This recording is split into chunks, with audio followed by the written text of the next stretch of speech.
الحمد لله نحمد الله ونستعينه ونؤمن به ونتوكل عليه ونعوذ بالله من شرور أنفسنا ومن سيئات أعمالنا من يهده الله فلا مضل له ومن يضلل فلا هادي له أشهد أن لا إله إلا الله وحده لا شريك له وأشهد أن محمدًا عبده ورسوله أرسله بالهدى ودين الحق ليظهره على الدين كله ولو كره المشركون اللهم صل على محمد وعلى آل محمد كما صليت على إبراهيم وعلى آل إبراهيم وبارك على محمد وعلى آل محمد كما باركت على إبراهيم وعلى آل إبراهيم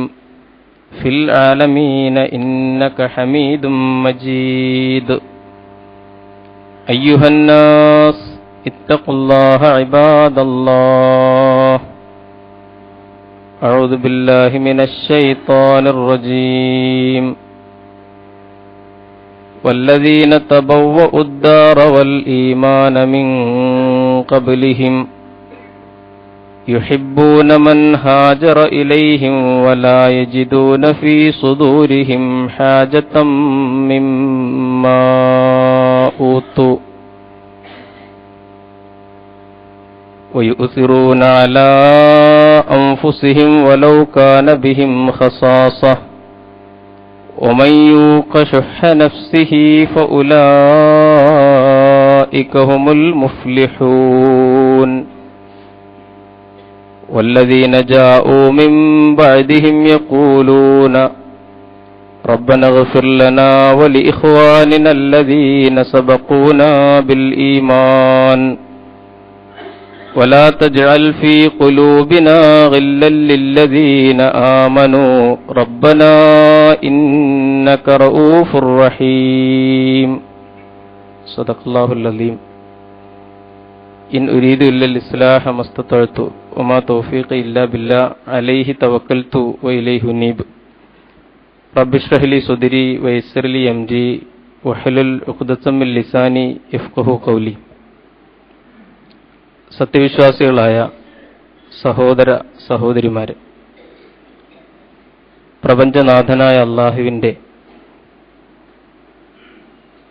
തീരുമാനങ്ങൾക്ക് വഴങ്ങി വിധേയപ്പെട്ട് ജീവിക്കാൻ ശ്രദ്ധിക്കണമെന്ന്, റബ്ബിൻ്റെ തീരുമാനങ്ങളോട് കലഹിക്കാൻ ശ്രമിക്കരുതെന്ന് ആദ്യമായി എന്നോടും തുടർന്ന് നിങ്ങളോടും വസിയ്യത്ത് ചെയ്യുന്നു, ഉത്ബോധിപ്പിക്കുന്നു. പരമദയാലുവായ നാഥൻ നാം ഏവരെയും അനുഗ്രഹിക്കുമാറാകട്ടെ. മുഹറത്തിന്റെ ഓർമ്മകളിൽ ഹിജ്റയുടെ പാഠങ്ങളാണ് നമ്മൾ പറഞ്ഞു വന്നത്.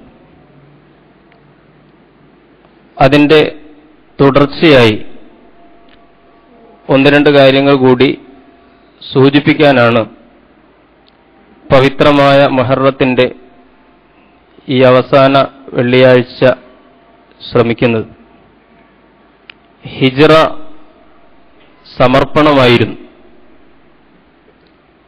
അഥവാ അല്ലാഹുവിന്റെ വഴിയിലെ സമർപ്പണത്തിന്റെ വഴിയിലെ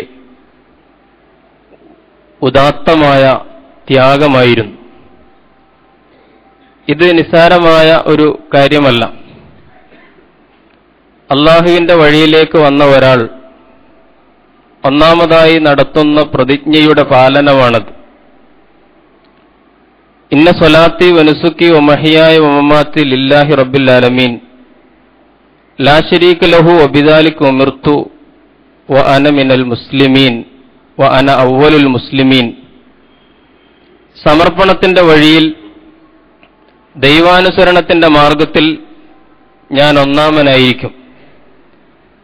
എന്റെ ജീവിതവും എന്റെ മരണവും എന്റെ ത്യാഗവും എന്റെ എല്ലാ പരിശ്രമങ്ങളും തമ്പുരാനെ നിന്റെ വഴിയിലായിരിക്കും എന്ന പ്രതിജ്ഞയാണ് ഈ വഴിയിലേക്ക് വരുമ്പോൾ ഒരാൾ എടുക്കുന്നത്. ആ പ്രതിജ്ഞയുടെ പാലനമാണ്, ആ സമർപ്പണത്തിന്റെ മാർഗത്തിൽ നടത്തുന്ന ത്യാഗമാണ് ഒരു വിശ്വാസിയുടെ ജീവിതത്തെ വിശിഷ്ടമാക്കി തീർക്കുന്നത്, അഥവാ സ്വർഗാവകാശിയാക്കി അയാളെ മാറ്റുന്നത്. ഇന്നല്ലാഹ ഇസ്തറാ മിനൽ മുഅ്മിനീന അൻഫുസഹും വ അംവാലഹും ബിഅന്ന ലഹുമുൽ ജന്ന. ശാരീരികമായ കഴിവുകളും ധനപരമായ യോഗ്യതകളും എല്ലാം അല്ലാഹുവിന് വിറ്റ ഒരു വിഭാഗമാണ് വിശ്വാസികൾ. വമിനന്നാസി മൻ യശ്രി നഫ്സഹു ഇബ്തിഗാഅ മർളാത്തില്ലാ. നാഥന്റെ പൊരുത്തങ്ങൾക്ക് വേണ്ടി സ്വന്തത്തെ തന്നെ സമർപ്പിച്ചവരാണ് വിശ്വാസികൾ. അങ്ങനെ സമർപ്പിച്ച ഒരു വിഭാഗം ആ സമർപ്പണത്തിന്റെ മാർഗത്തിൽ ഏറ്റവും വലിയ ഒരു ത്യാഗത്തിന് മുതിരേണ്ടി വന്ന ചരിത്ര സന്ദർഭത്തിൽ ആ ത്യാഗത്തിന് സന്നദ്ധമായതിന്റെ ഉദാത്തമായ അധ്യായമാണ് ചരിത്രത്തിൽ ഹിജ്റ എന്ന് പറയുന്നത്. ഇത് നിസ്സാരമായ ഒരു കാര്യമല്ല എന്ന് നമുക്ക് ബോധ്യമാകുന്നത് ആ സ്ഥാനത്ത് നമ്മളെ, നമ്മുടെ ജീവിതങ്ങളെ സങ്കല്പിച്ചുകൊണ്ട് നമ്മൾ ചിന്തിക്കുമ്പോഴാണ്. പറയാൻ വളരെ എളുപ്പവും പ്രയോഗത്തിൽ വരുത്താൻ വളരെ പ്രയാസപൂർണവുമായ ഒരു കാര്യമാണ് ത്യാഗം എന്നത്. അള്ളാഹുവിന്റെ വഴിയിൽ നാടും വീടും പ്രിയപ്പെട്ടവരെയും വിട്ട് പോവുക എന്നത് ഒട്ടും നിസ്സാരമായ ഒരു കാര്യമല്ല. നമ്മൾ ആലോചിച്ച് നോക്കൂ, ഈ പറഞ്ഞ സംഗതികളോടൊക്കെ നമ്മുടെ മനസ്സ് എത്ര ബന്ധിതമാണ്. നമുക്കതിൽ നിന്ന് വേർപെടുത്തിക്കൊണ്ട് നമ്മെ, നമ്മുടെ ജീവിതത്തെ, നമ്മുടെ ദൈനംദിന ജീവിതത്തെ സങ്കല്പിക്കാൻ പോലും നമുക്ക് സാധ്യമല്ല. നമ്മുടെ നാട് നമുക്കൊരു ദൗർബല്യമാണ്. നാട്ടിലെത്തിച്ചേരുക, സ്വന്തം മണ്ണിൽ എത്തിച്ചേരുക എന്നത് നമ്മുടെ ഏറ്റവും വലിയ സ്വപ്നമാണ്. അതുകൊണ്ട് എങ്ങോട്ട് യാത്ര പോയാലും സ്വന്തം നാട്ടിലേക്ക് തിരിച്ചു വരാനുള്ള ഒരു പ്രവണതയുണ്ട് നമ്മുടെ ഉള്ളിൽ.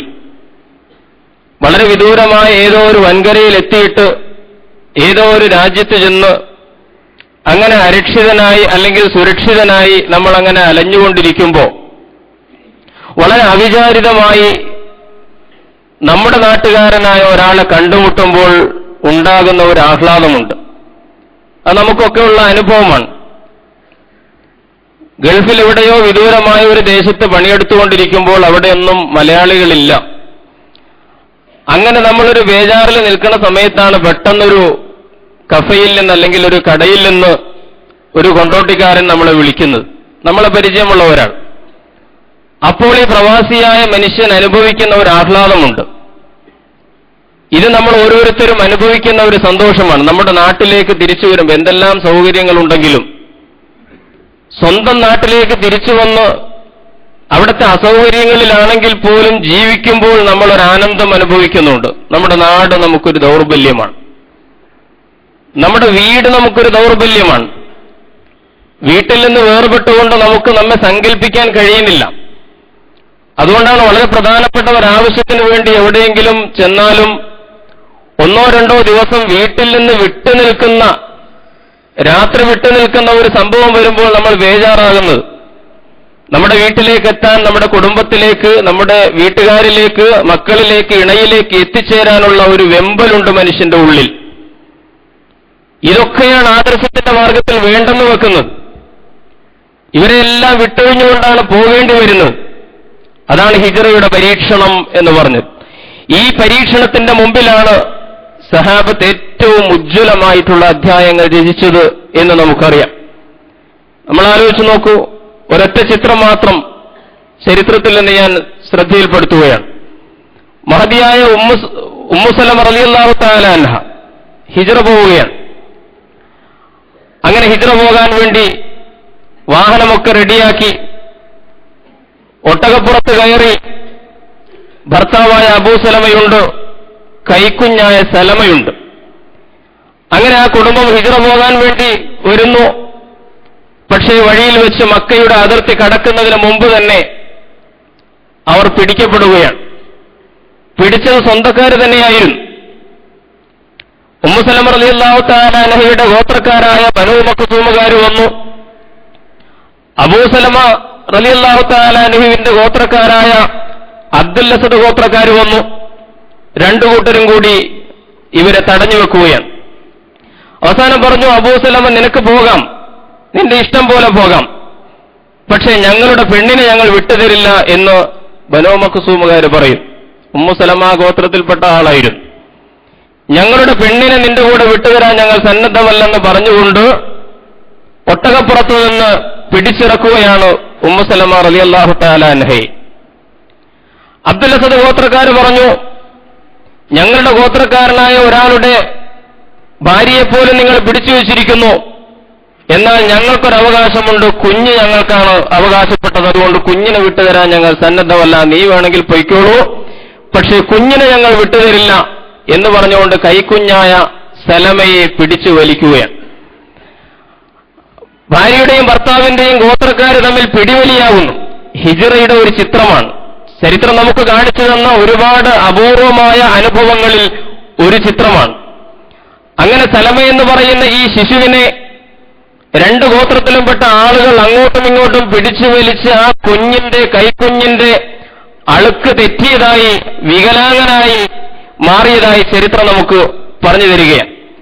കണ്ണീരോടുകൂടി ഒരു കുടുംബം, അള്ളാഹുവിന്റെ മാർഗത്തിൽ ഇറങ്ങി പുറപ്പെട്ട ഒരു വിഭാഗം, ഒരു കുടുംബം പെട്ടെന്ന് തന്നെ വഴിയരികിൽ വെച്ച് അനാഥമാക്കപ്പെടുകയും 3 ദിശകളിലേക്ക് വേർപെട്ടു പോവുകയും ചെയ്യുന്ന ഒരു ചിത്രം.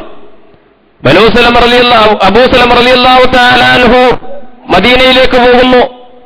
ഉമ്മു സലമ അവരുടെ ഗോത്രക്കാരുടെ കൂടെ, സലമ എന്ന് പറയുന്ന അവരുടെ പിഞ്ചു പൈതൽ വേറൊരു ഗോത്രക്കാരുടെ കൂടെ 3 പേരും വേർതിരിയുകയാണ്. നമ്മൾ ആലോചിച്ച് നോക്കൂ, എത്ര ദുഃഖകരമായിട്ടുള്ള ഒരു ചിത്രമാണ്. ഇതുപോലെ ഒരുപിടി അനുഭവങ്ങൾ അള്ളാഹുവിന്റെ മാർഗത്തിൽ ഖുൽ ഇൻ കാന ആബാഉക്കും വഅബ്നാഉക്കും വഇഖ്വാനുക്കും വഅസ്വാജുക്കും വഅശീറത്തുക്കും വഅംവാലുൻ ഇഖ്തറഫ്തുമൂഹാ വതിജാറത്തുൻ തഖ്ശൗന കസാദഹാ വമസാകിനു തർളൗനഹാ അഹബ്ബ ഇലൈക്കും മിനല്ലാഹി വറസൂലിഹി വജിഹാദിൻ ഫീ സബീലിഹി ഫതറബ്ബസൂ ഹത്താ യഅതി അല്ലാഹു ബിഅംരിഹി. വിശുദ്ധ ഖുർആൻ പറഞ്ഞു, എല്ലാ ദൗർബല്യങ്ങളെയും അതിജീവിക്കുകയാണ്. അപ്പോൾ പ്രിയങ്കരമായ നാടിനെ, വീടിനെ, പ്രിയപ്പെട്ട കുടുംബാംഗങ്ങളെ എല്ലാവരെയും ഉപേക്ഷിച്ചു പോകാനുള്ള ഈ ത്യാഗമാണ്, സമർപ്പണത്തിന്റെ വഴിയിലെ ഉദാത്തമായ ത്യാഗമാണ് യഥാർത്ഥത്തിൽ ഹിജ്റ എന്ന് പറയുന്നത്.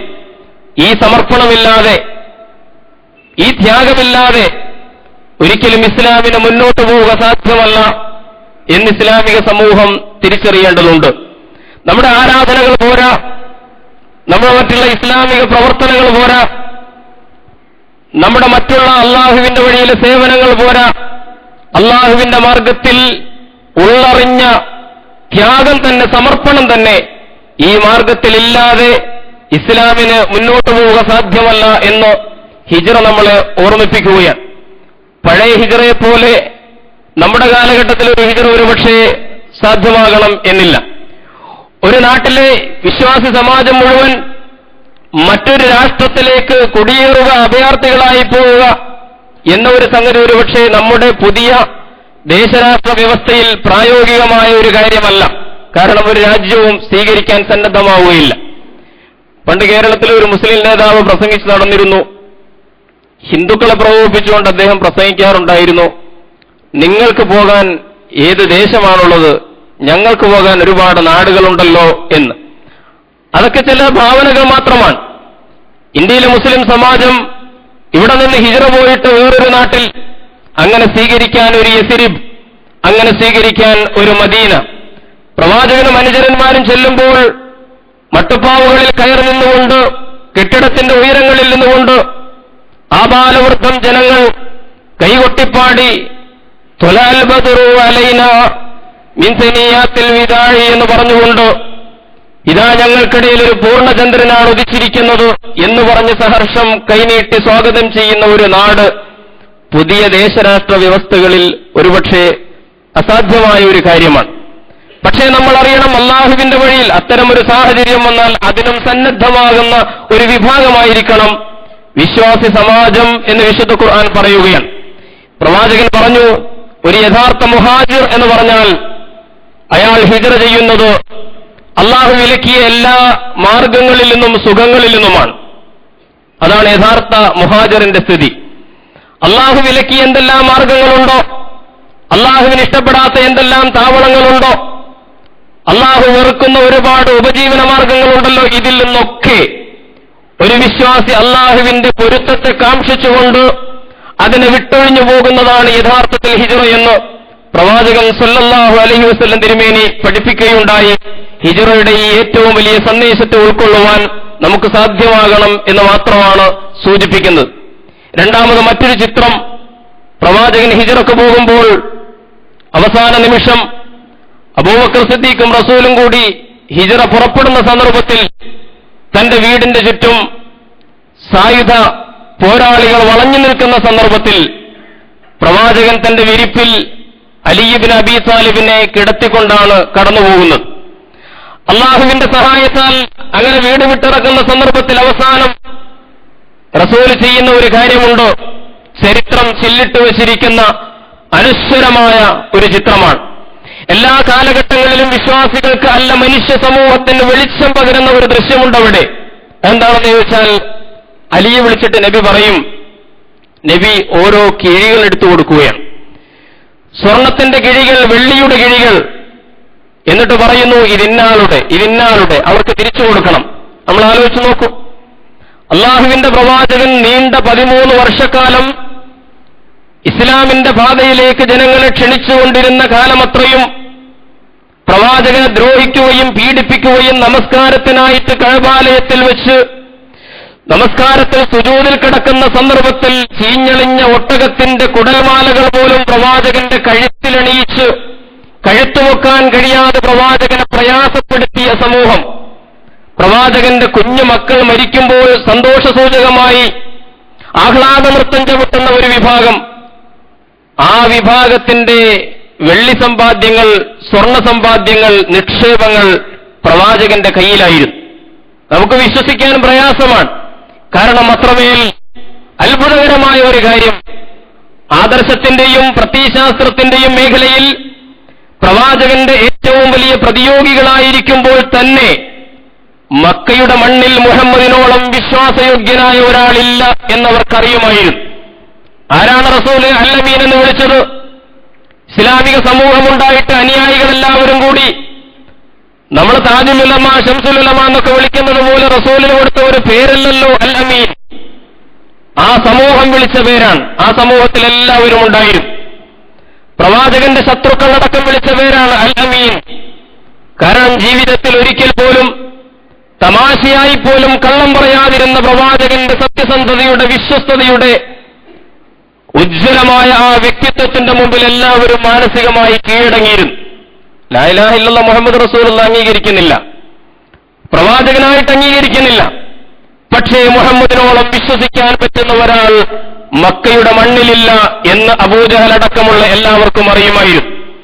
അതുകൊണ്ട് അവരുടെ നിക്ഷേപങ്ങളും അവരുടെ സമ്പാദ്യങ്ങളും സൂക്ഷിക്കാൻ പ്രവാചകന്റെ കയ്യിൽ ഏൽപ്പിച്ചിരുന്ന സമ്പാദ്യമാണ് ഹിജ്റക്ക് പോകുന്നതിന്റെ സന്ദർഭത്തിൽ റസൂലുള്ളാഹി സ്വല്ലല്ലാഹു അലൈഹി വസല്ലം അലി ഇബ്നു അബീ താലിബിനെ വിളിച്ചേൽപ്പിക്കുന്നത്. നമ്മൾ ആലോചിച്ച് നോക്കൂ, ഒരു വിപ്ലവ പ്രസ്ഥാനത്തെ സംബന്ധിച്ചിടത്തോളം വർഗശത്രുവിന്റെ മുതലാണ് കയ്യിലുള്ളത്. പോകുന്നത് മറ്റൊരു ദേശത്തേക്കാണ്, അവിടെ ഒന്നുമില്ല, ഉടുതുണിക്ക് മറുതുണിയില്ലാതെയാണ് ഇവിടുന്ന് പോകുന്നത്. അവിടെ ഒരു രാഷ്ട്രം കെട്ടിപ്പടുക്കണം, ഒരു സമൂഹത്തെ നിർമ്മിച്ചെടുക്കണം. അതിനുവേണ്ടി പോകുന്ന ഒരു വിപ്ലവകാരി വർഗശത്രുവിന്റെ ഈ മൂലധനം അവിടെ കൊണ്ടുപോയിട്ട് രാഷ്ട്രം സംസ്ഥാപിക്കാൻ വേണ്ടി, രാജ്യത്തെ വികസിപ്പിക്കാൻ വേണ്ടി, പ്രശ്നങ്ങൾ പരിഹരിക്കാൻ വേണ്ടി ഉപയോഗപ്പെടുത്താം എന്നാണല്ലോ ചിന്തിക്കുക. ശത്രുക്കളുടെ സമ്പാദ്യമാണ്. നമ്മൾ ആലോചിച്ച് നോക്കൂ, റസൂലുള്ളാഹി സ്വല്ലല്ലാഹു അലൈഹി വസല്ലം ആ സമ്പത്തുമായിട്ട് കടന്നു കളഞ്ഞിരുന്നുവെങ്കിൽ ഇളിഭ്യരായി നിൽക്കുന്ന, അല്ലെങ്കിൽ വഞ്ചിക്കപ്പെട്ട് നിൽക്കുന്ന ആ സമൂഹത്തിന്റെ പ്രതിയോഗികളുടെ പ്രതികരണം എന്താകുമായിരുന്നു? ഒരുപക്ഷെ ഒരു വിലയിരുത്തും, കണ്ടില്ലേ ഇപ്പോ മുഹമ്മദ് ഇതൊക്കെ പറഞ്ഞു നടന്നത് പണത്തിന് വേണ്ടിയായിരുന്നു, പണമായിരുന്നു അവന്റെ ലക്ഷ്യം, ഇപ്പോൾ ബോധ്യമായില്ലേ എന്നൊരു പക്ഷേ പരിഹസിക്കുമായിരുന്നു. പ്രവാചകൻ സല്ലല്ലാഹു അലൈഹി വസല്ലം ഉണ്ടാക്കിയെടുത്ത, അല്ലെങ്കിൽ പ്രവാചകൻ ആർജിച്ചെടുത്ത ആ വ്യക്തിത്വത്തിലാണ്, ആ സത്യസന്ധമായ വ്യക്തിത്വത്തിന്റെ മുമ്പിലെ കീഴടങ്ങളിലാണ് യഥാർത്ഥത്തിൽ പിൽക്കാല തലമുറകൾക്കൊരു വലിയ പാഠമുള്ളത്. പറ്റുമെങ്കിൽ ഒരു പ്രവാചകനാകാൻ ഇന്നെല്ലാവരും ഒരുക്കമാണ്. ത്വരീഖത്തിന്റെ ശൈഖുമാർ ആർഭാട ജീവിതം നയിക്കുന്നു. വിശദീകരിക്കേണ്ടതില്ലല്ലോ. കള്ളപ്പണത്തിലൂടെ അല്ലെങ്കിൽ നല്ലതല്ലാത്ത മാർഗങ്ങളിലൂടെ പണമുണ്ടാക്കി കൊഴുത്തുതടിച്ച് ജീവിക്കുന്ന, വിരക്തി ഉപദേശിക്കുന്ന സുഹൃത്തിന്റെ ത്വരീഖത്തിന്റെ ശൈഖുമാര് സുൽത്താൻമാരായി വാഴുന്ന ഒരു നാട്ടിലാണ് നമ്മൾ ജീവിക്കുന്നത്. ഞാൻ സൂചിപ്പിക്കുന്നത് ഹിജ്റയുടെ പാഠമാണ്. ഹിജ്റയിൽ പ്രവാചകൻ നൽകുന്ന ഏറ്റവും വലിയ സത്യസന്ധതയുടെ സന്ദേശം. എന്തെല്ലാം പ്രതികൂലമായ പരിതസ്ഥിതികളുണ്ടായാലും, എന്തെല്ലാം വിപരീതമായ സാഹചര്യങ്ങളും സമ്മർദ്ദങ്ങളും ഉണ്ടായാലും ചില സാമൂഹികമായ മൂല്യങ്ങൾ ഉയർത്തിപ്പിടിക്കണം. അതൊരു കാലഘട്ടത്തിലും ഈ സമൂഹത്തിൽ ഇല്ലാതായി ക്ഷയിച്ചു പോകാൻ പാടില്ല. അതിലൊന്നാണ് വിശ്വസ്തത, സത്യസന്ധത എന്നൊക്കെ പറയുന്നത്. അതുകൊണ്ട് സത്യസന്ധതയുടെ ഉജ്ജ്വലമായ ഈ ഉദാഹരണത്തിൽ ഹിജ്റയെ അനുസ്മരിക്കുന്ന ഈ സന്ദർഭത്തിൽ നമുക്ക് വലിയ പാഠമുണ്ട് എന്ന് മാത്രമാണ് സൂചിപ്പിക്കുന്നത്. മൂന്നാമതായി മറ്റൊരു ചിത്രം, പ്രവാചകനും അനുയായികളും യഥ്രിബിലെത്തുന്നു. അവിടെ സ്വീകരിക്കാൻ ഒരു സമൂഹമുണ്ടായിരുന്നു. നമുക്കറിയാം, സാധാരണ അഭയാർത്ഥികളായി മറ്റൊരു നാട്ടിലെത്തിച്ചു വന്നാൽ അഭയാർത്ഥികളുടെ കഥ എന്താകും എന്ന്. 1947 ഇന്ത്യ സ്വതന്ത്രമായി. അതോടൊപ്പം ഇന്ത്യ രണ്ടായി വിഭജിക്കപ്പെടുകയും ചെയ്തു. ഇന്ത്യയിൽ നിന്ന് ഒരുപാട് മുസ്ലിമീങ്ങൾ പാകിസ്ഥാനിലേക്ക് പോയി.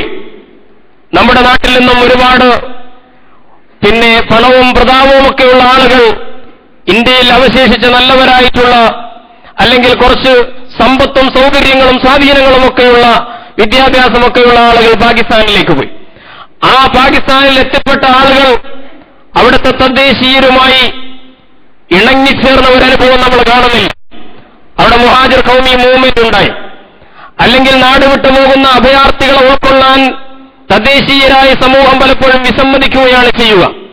അഥവാ അവർ സമ്മതിച്ചാൽ തന്നെ, കരാറുകൾ ഉണ്ടാക്കിയാൽ തന്നെ ഇവരെന്നും വരുത്തരായി മുദ്രയടിക്കപ്പെടും. അവർ വന്നവരും അവിടെ ഉണ്ടായിരുന്നവരും എന്ന ഒരു വിഭജനമാണ് ഉണ്ടാവുക. ഇത് മനുഷ്യ ചരിത്രത്തിൽ ഒരുപാട് ഉദാഹരണങ്ങളിലൂടെ നമുക്ക് ബോധ്യമാകുന്ന ഒരു കാര്യമാണ്. അഭയാർത്ഥി പ്രവാഹം എന്നത് ഏറ്റവും വലിയൊരു പ്രശ്നമാണ്. ഒരു രാഷ്ട്രത്തിൽ എത്തിപ്പെട്ടാൽ അവരധസ്ഥിതരായി മാറുക, അവർ രണ്ടാം തരം പൗരന്മാരായി മുദ്രയടിക്കപ്പെടുക, അവരുടെ അവകാശങ്ങൾ കവർന്നെടുക്കപ്പെടുക. ഇതാണ് സംഭവിക്കുക. ഹിജ്റയിൽ സംഭവിച്ചത് അതല്ല എന്ന് നമുക്കറിയാം. പ്രവാചകനെയും അനുചരന്മാരെയും നിസ്വരായി കടന്നുവരുന്ന, ദരിദ്രരായി കടന്നുവരുന്ന ഈ സമൂഹത്തെ രണ്ട് കൈയും നീട്ടി സ്വീകരിക്കുന്ന ഒരു സമൂഹം അവിടെ ഉണ്ടായിരുന്നു. ആ സമൂഹം ആത്മാർത്ഥമായിട്ട് തന്നെ അവരെ സ്വീകരിച്ചു എന്ന് നമ്മൾ വായിക്കുകയാണ്. പ്രവാചകൻ സല്ലല്ലാഹു അലൈഹി വസല്ലം അവിടെ ഉണ്ടായിരുന്ന ജനതയെ, അൻസാറുകൾ എന്ന് ചരിത്രം പ്രശംസിച്ച ആ ജനതയെ പ്രവാചകൻ ഈ മുഹാജിറുകളുമായി കൂട്ടിയിണക്കുന്നു.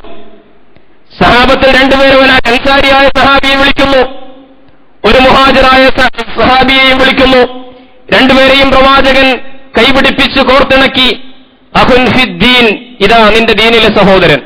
പ്രവാചകൻ അവർക്കിടയിൽ ഒരു ഒരുമയുടെ, സാഹോദര്യത്തിന്റെ ഉജ്ജ്വലമായ ഒരു സന്ദേശത്തെ പ്രാവർത്തികമാക്കി എന്ന് നമുക്കറിയാം.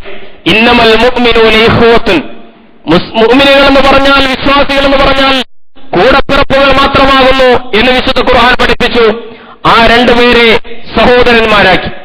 അത് രക്തബന്ധത്തെക്കാൾ ദൃഢമായ ബന്ധമായിരുന്നു എന്ന് ചരിത്രം നമുക്ക് കാണിച്ചു തരികയാണ്. സഅദ് ഇബ്നു റബീഉം, ഒരു ഉദാഹരണം മാത്രം പറയാം, സഅദ് ഇബ്നു റബീഉം അബ്ദുറഹ്മാൻ ഇബ്നു ഔഫും അങ്ങനെ സാഹോദര്യ ബന്ധത്തിൽ ഏർപ്പെട്ടവരായിരുന്നു. ആഴത്തിലുള്ള സാഹോദര്യ ബന്ധം. സഅദ് ഇബ്നു റബീഉ പറയുന്നു, അബ്ദുറഹ്മാൻ ഇബ്നു ഔഫ് എന്ന് പറയുന്ന മുഹാജിറായ ആദർശ സഹോദരനോട് പറയുന്നു, എനിക്ക് 2 ഭാര്യമാരുണ്ട്. നമ്മൾ ആലോചിച്ച് നോക്കണം. എനിക്ക് 2 ഭാര്യമാരുണ്ട്. അതിലൊരു ഭാര്യയെ താങ്കൾ ഇഷ്ടപ്പെടുന്നവളെ ഞാൻ മൊഴിചൊല്ലി താങ്കൾക്ക് വിവാഹം ചെയ്തു തരാം എന്ന് പറയുന്ന ഒരു സാഹോദര്യത്തിലേക്ക് അത് വളരുകയാണ്. അബ്ദുറഹ്മാൻ ഇബ്നു ഔഫ് റളിയല്ലാഹു തആല പറഞ്ഞു, വേണ്ട, നിങ്ങളുടെ ആ സന്മനസ്സിന് നന്ദി. സഅദ് ഇബ്നു റബീഉ പറയുന്നു, താങ്കൾ വരൂ, മദീനയിലെ ഏറ്റവും മികച്ച 2 തോട്ടങ്ങൾ എന്റെ വകയാണ്. അതിലൊരു തോട്ടം ഞാൻ താങ്കൾക്ക് തരാം, താങ്കൾ അതുകൊണ്ട് ജീവിക്കൂ എന്ന് പറഞ്ഞുകൊണ്ട് അദ്ദേഹത്തെ ക്ഷണിക്കും. അബ്ദുറഹ്മാൻ ഇബ്നു ഔഫ് പറഞ്ഞു, താങ്കളുടെ സന്മനസ്സിന് നന്ദി, എനിക്കത് വേണ്ട. താങ്കൾ എനിക്ക് ഇവിടുത്തെ മാർക്കറ്റ് കാണിച്ചു തന്നാൽ മതി. കാരണം മക്കയിൽ ബിസിനസ് നടത്തി കോടീശ്വരനായ മനുഷ്യനായിരുന്നു അബ്ദുറഹ്മാൻ ഇബ്നു ഔഫ്. അദ്ദേഹത്തിന് കച്ചവടത്തിന്റെ പ്രതിഭയുണ്ടായിരുന്ന മനുഷ്യനായിരുന്നു. അതുകൊണ്ട് അദ്ദേഹം അത് സ്നേഹപൂർവ്വം നിരസിച്ചുകൊണ്ട് കച്ചവടത്തിൽ ഏർപ്പെടുന്നു. ഞാൻ സൂചിപ്പിക്കുന്നത്, പങ്കുവെക്കാനുള്ള ഒരു സമൂഹത്തിന്റെ മനസ്സ്. ഞങ്ങളുടെ നാട്ടിലേക്ക് അഭയാർത്ഥികളായി വന്ന ഒരു സമൂഹം, ആ സമൂഹത്തിന് വേണ്ടി എന്തും പങ്കുവെക്കാനുള്ള ഈ മനസ്ഥിതിയിലാണ് ഇസ്ലാം ഏറ്റവും വലിയ ഭദ്രമായ ഒരു പ്രസ്ഥാനമായി, ഒരു പ്രവാഹമായി, ഒരു രാഷ്ട്രമായി പിൽക്കാല ചരിത്രത്തിൽ മാറിയത് എന്ന് നമ്മൾ അറിയണം. ഈ ഭദ്രതയിലൂടെ മാത്രമേ, ഈ സാഹോദര്യത്തിലൂടെ മാത്രമേ മുസ്ലിം ഉമ്മത്തിന് മുന്നോട്ട് പോകാൻ സാധ്യമാവുകയുള്ളൂ. ഇന്നല്ലാഹ യുഹിബ്ബുൽ ലദീന യുഖാതിലൂന ഫീ സബീലിഹി സഫൻ കഅന്നഹും ബുനിയാനും മർസൂസ്. സുഭദ്രമായ ഒരു ബിൽഡിംഗ് പോലെ അള്ളാഹുവിന്റെ വഴിയിൽ പ്രവർത്തിക്കുന്നവരെയാണ് അള്ളാഹു സ്നേഹിക്കുന്നത് എന്ന് വിശുദ്ധ ഖുർആൻ പറയുകയാണ്. ഇങ്ങനെയുള്ള ഒരു സമൂഹത്തെ പ്രവാചകൻ വാർത്തെടുക്കുകയുണ്ടായി. ഈ സാഹോദര്യം ചരിത്രത്തിൽ വലിയ അത്ഭുതമായിരുന്നു. വിട്ടുകൊടുക്കാനുള്ള ഒരു മനസ്സ്, പങ്കുവെക്കാനുള്ള ഒരു മനസ്സ്. അപകടത്തിൽപ്പെട്ട് കിടക്കുന്ന സഹോദരനെ എന്റെ വാഹനത്തിൽ ഒഴിഞ്ഞുകിടക്കുന്ന സീറ്റിൽ അദ്ദേഹത്തെ ഒന്ന് പ്രവേശിപ്പിച്ചിട്ടൊരു ആതുരാലയത്തിൽ എത്തിക്കാനുള്ള മനസ്ഥിതി പോലും ഒരുപക്ഷെ നമുക്ക് നഷ്ടപ്പെട്ടു പോവുകയാണ്. എന്റെ പേന കൊണ്ട് മറ്റൊരാൾ എഴുതുന്നത് അസ്വസ്ഥതയോടുകൂടിയാണ് ഞാൻ കാണുന്നത് എന്നിടത്തേക്ക് എത്തുമ്പോൾ നമ്മൾ അതിൽ നിന്ന് ഒരുപാട് അകന്നു പോവുകയാണ് ചെയ്യുന്നത്. ഹിജ്റയുടെ പാഠം ഈ സാഹോദര്യത്തിന്റെ പാഠമാണ് എന്ന് നമുക്കറിയാം. വിശുദ്ധ ഖുർആൻ പറയുന്നു, യുഹിബ്ബൂന മൻ ഹാജറ ഇലൈഹി, തങ്ങളിലേക്ക് പലായനം ചെയ്തു വന്ന മുഹാജിറുകളായി വന്ന ഈ സഹോദരങ്ങളെ അവരങ്ങേയറ്റം സ്നേഹിച്ചിരുന്നു. വലാ യജിദൂന ഫീ സുദൂരിഹിം ഹാജത്തൻ മിമ്മാ ഊതു, ആ മുഹാജിറുകളായ മക്കയിൽ നിന്ന് വന്ന ആളുകൾക്ക് കിട്ടുന്ന എന്തെങ്കിലും സൗഭാഗ്യങ്ങളിൽ അസഹിഷ്ണുതയുള്ളവരല്ല ഈ അൻസാറുകളായ സഹാബിമാർ. വയൂസിറൂന അലാ അൻഫുസിഹിം വലൗ കാന ബിഹിം ഖസാസ, തങ്ങൾക്ക് തന്നെ ആവശ്യമുള്ളപ്പോൾ പോലും അവർ തന്റെ ആദർശ സഹോദരന്റെ താൽപര്യങ്ങൾക്ക് മുൻഗണന കൊടുക്കുന്ന, വയൂസിറൂന അലാ അൻഫുസിഹിം, ഈസാർ, മറ്റുള്ളവർക്ക് പരിഗണന നൽകുന്ന ഒരു സമീപനമായിരുന്നു അവർ സ്വീകരിച്ചത് എന്ന് വിശുദ്ധ ഖുർആൻ പറയുകയാണ്. നമ്മൾ ആലോചിച്ച് നോക്കൂ, ഇതൊക്കെ പറയാൻ വളരെ എളുപ്പമാണ്, നടപ്പിലാക്കാൻ വളരെ പ്രയാസവുമാണ്. അൻസാറുകളായ ഈ സഹാബിമാരെ പറ്റി മുഹാജിറുകളായ സഹാബിമാര് പറഞ്ഞതായി ചരിത്രത്തിൽ നമ്മൾ വായിക്കുന്നു. ഇത്ര പരോപകാരികളായ, മറ്റുള്ളവരുടെ കാര്യത്തിൽ ഇത്ര ശ്രദ്ധയുള്ള ഒരു ജനതയെ ഞങ്ങൾ ഇതിനു മുമ്പ് കണ്ടിട്ടില്ല. തോട്ടപ്പണി അറിയില്ലായിരുന്നു ഞങ്ങൾക്ക്, കാരണം ഞങ്ങൾ മക്കയിൽ നിന്ന് വന്നവരാണ്, വ്യാപാരമാണ് ഞങ്ങൾക്ക് പരിചയം. അൻസാറുകളായ ആളുകൾ കൃഷിക്കാരായിരുന്നു. അവർ അവരുടെ തോട്ടങ്ങളിൽ അവരുടെ സഹായികൾ എന്ന പേരിൽ ഞങ്ങളെ നിർത്തിയിട്ട് ആ വിളവുകൾ ഞങ്ങൾക്കും തന്നുകൊണ്ട്, അതിൽ നിന്ന് ലാഭം ഞങ്ങൾക്ക് തന്നുകൊണ്ട് ഞങ്ങളെ അവർ സ്വീകരിക്കുകയുണ്ടായി. ഒരു സന്ദർഭത്തിൽ പ്രവാചകൻ സല്ലല്ലാഹു അലൈഹി വസല്ലം ബനൂ നദീർ പ്രദേശം, അവർ താമസിച്ചിരുന്ന പ്രദേശം കിട്ടിയപ്പോൾ പ്രവാചകൻ അൻസാറുകളോട് എങ്ങനെയാണ് അത് വിതരണം ചെയ്യേണ്ടത് എന്നതിനെക്കുറിച്ച് ചർച്ച ചെയ്യുമ്പോൾ അൻസാറുകളായിട്ടുള്ള സഹായികളായിട്ടുള്ള മദീനത്തെ ഈ സഹാബിമാര് പറഞ്ഞ ഒരു വർത്തമാനമുണ്ട്, ഞങ്ങൾക്ക് വേണ്ടാത് ഞങ്ങളുടെ ആദർശ സഹോദരങ്ങളായി മക്കയിൽ നിന്ന് വന്നവർക്ക് പ്രവാചകരെ താങ്കളത് വീതിച്ചു കൊടുക്കൂ എന്ന് പറഞ്ഞ നിസ്വാർത്ഥതയുടെ ഒരു വർത്തമാനം. സദസ്സിൽ ഇരുന്ന അബൂബക്കർ സിദ്ദീഖ് റളിയല്ലാഹു അൻഹു ആവേശപൂർവ്വം വിളിച്ചു പറഞ്ഞു പോകുന്നുണ്ട്, ജസാക്കുമുല്ലാഹു ഖൈറൻ യാ മഅ്ശറൽ അൻസാർ, അൻസാർ സമാജമേ, അൻസാരികളുടെ സമൂഹമേ, നിങ്ങൾക്ക് അല്ലാഹു ഇതിന് നല്ല നന്മ തന്നെ നിങ്ങൾക്ക് പ്രതിഫലം നൽകട്ടെ എന്ന് പറഞ്ഞു പോകുന്ന രംഗങ്ങൾ. ബഹ്റൈൻ പ്രദേശം ഇസ്ലാമിന് കിട്ടിയപ്പോൾ പ്രവാചകൻ അവർക്ക് അൻസാറുകളായി ഈ ത്യാഗിവീര്യന്മാർക്ക് അത് വീതിച്ചു കൊടുക്കാൻ തീരുമാനിക്കുന്നു. ആ സന്ദർഭത്തിൽ അൻസാറുകളായി ഈ സഹോദരങ്ങൾ വന്നിട്ട് പ്രവാചകന്റെ മുമ്പിൽ പറയുന്നു, അല്ലാഹുവിന്റെ റസൂലേ, ഞങ്ങൾക്കത് വേണ്ട, അഥവാ ഞങ്ങളുടെ മുഹാജിറുകളായ സഹോദരങ്ങൾക്ക് കൂടി ഞങ്ങൾക്ക് നൽകുന്നത് പോലെ പങ്കുവെക്കാൻ താങ്കൾ സന്നദ്ധമായാൽ മാത്രമേ ഞങ്ങൾ ആ മുതലുകൾ സ്വീകരിക്കൂ എന്ന് പറഞ്ഞുകൊണ്ട് ഏറ്റവും വിശാലമായ സാഹോദര്യത്തിന്റെ ഉജ്ജ്വലമായിട്ടുള്ള സന്ദേശം നൽകുന്ന അൻസാരി സഹാബികളെ നമ്മൾ കാണുകയാണ്. പ്രവാചകൻ മിമ്പറിൽ നിന്ന് അവരെക്കുറിച്ച് പറയുന്നു, ഫഇന്ന ഹാദൽ ഹയ്യ മിനൽ അൻസാർ യഖല്ലൂന വയക്സുറുൻ നാസ്, ഇതായി ജീവിക്കുന്ന അൻസാറുകളുടെ സമൂഹം അവരെണ്ണത്തിൽ കുറഞ്ഞു വരുന്നു, ജനങ്ങൾ കൂടി വരികയാണ്.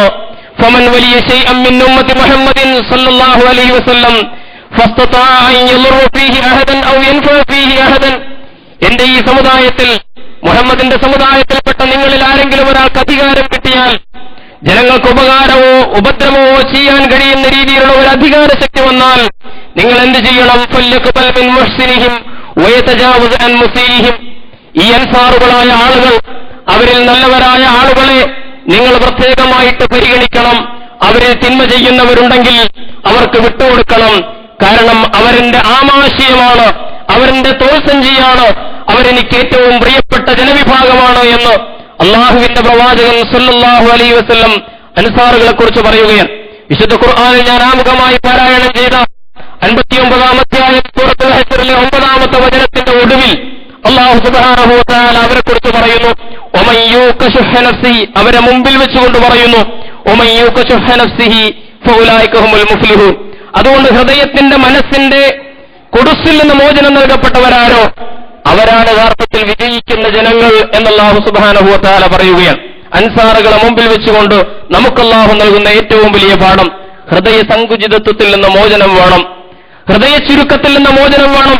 അത് സാമ്പത്തികമായ ലുബ്ധ മാത്രമല്ല, മനസ്സിന്റെ വിശാലത. ആ വിശാലത എവിടെ നഷ്ടപ്പെട്ടു പോകുന്നുവോ, ആ സഹിഷ്ണുത എവിടെ നഷ്ടപ്പെട്ടു പോകുന്നുവോ, ആ പങ്കുവെക്കാനുള്ള മനസ്സിൽ എവിടെ കൈമോശം വന്നു പോകുന്നുവോ അവിടെ ഇസ്ലാമിക സമൂഹത്തിന് ദുരന്തം സംഭവിക്കും. ഇങ്ങനെ മോചനം നൽകപ്പെട്ടവരാരോ അവരാണ് യഥാർത്ഥത്തിൽ വിജയിക്കുന്നവർ. ഫഉലൈക ഹുമുൽ മുഫ്ലിഹൂൻ എന്ന് വിശുദ്ധ ഖുർആൻ അസന്നിഗ്ധമായി നമ്മെ പഠിപ്പിക്കുകയാണ്. ഇങ്ങനെ ഒരുപാട് ചിത്രങ്ങളാൽ സമ്പന്നമാണ് ഹിജറയുടെ മഹത്തായ ചരിത്രം എന്ന് പറയുന്നത്. ഈ ഹിജറ ഞാൻ കഴിഞ്ഞ ഖുതുബയിൽ സൂചിപ്പിച്ചതുപോലെ നമ്മെ സംബന്ധിച്ചിടത്തോളം, ഓരോ വിശ്വാസിയെ സംബന്ധിച്ചിടത്തോളം ഗുണപാഠങ്ങളുടെ നിധിപേടകമാണിത്. ഇതിൽ നിന്ന് ഈ ചരിത്രം സ്വാംശീകരിച്ചുകൊണ്ട് നമ്മുടെ ജീവിതത്തിലേക്ക് വെളിച്ചം സ്വീകരിക്കുവാൻ നമുക്ക് കഴിയണം. മുഹറത്തിന്റെ ഓർമ്മകളിൽ നിന്നുകൊണ്ട് കരുത്താർജിച്ചുകൊണ്ട് നമ്മുടെ ജീവിതങ്ങളെ മുമ്പിൽ വെച്ചുകൊണ്ട് തീരുമാനങ്ങൾ എടുക്കുവാൻ നമുക്ക് കഴിയണം. തീരുമാനങ്ങൾ എടുത്തു കഴിഞ്ഞാൽ അല്ലാഹുവിൽ സമർപ്പിച്ച് മുമ്പോട്ട് പോകുവാനും ഇസ്ലാമിക സമൂഹത്തിന് സാധിക്കേണ്ടതുണ്ട്.